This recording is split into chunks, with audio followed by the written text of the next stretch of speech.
New at 6 tonight, the Houston Heights home where prosecutors say Lee Gilley killed his pregnant wife is now caught up in a strange ownership fight. We say strange because it is strange, and we've now learned that the man claiming that he controls that property has also claimed control of a home tied to a different homicide. KPRC 2 reporter Bryce Newberry live in the newsroom tonight with this new development. Bryce. Yeah, Keith, Stefania, this is a bit of a bizarre twist tonight. In the last year, we've covered search warrants being executed at two different homes where police say unrelated murders happened. And within days of that coverage, this man and his company have claimed rights to those properties, but the owners say he has no business being there.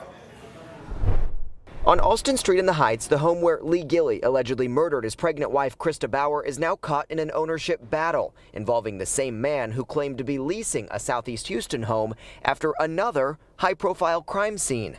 Police responded to the more than $1 million home last week after Krista Bauer's family said someone had taken possession, changed the locks, and installed cameras, less than 2 years after Gilley allegedly strangled Bauer to death inside.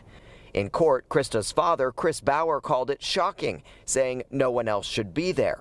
This is all playing out as Gilley is overseas after authorities say he cut off his ankle monitor while out on bond and fled to Italy last month ahead of his capital murder trial. When we stopped by the home, no one answered, but a notice posted in a window lists Matthew Jackson and Save a Life Homes LLC as claiming ownership. Attorney Lori Hood isn't connected to the case, but has handled 7 fraudulent deed transfers in the last year. The pattern mirrors what we see a lot of times with what I'll call these people that take advantage of those that are having a life chaos. They're nothing short of criminals. The timeline is when questions come up. Investigators have been here since about 3 o'clock this afternoon. On May 6th, the Harris County District Attorney's Office executed a search warrant at the home, and we went live as investigators worked the scene. 2 days later, property records show a deed was signed transferring the home to Jackson and the Save a Life Homes Company, but without signatures from Gilley or Bauer.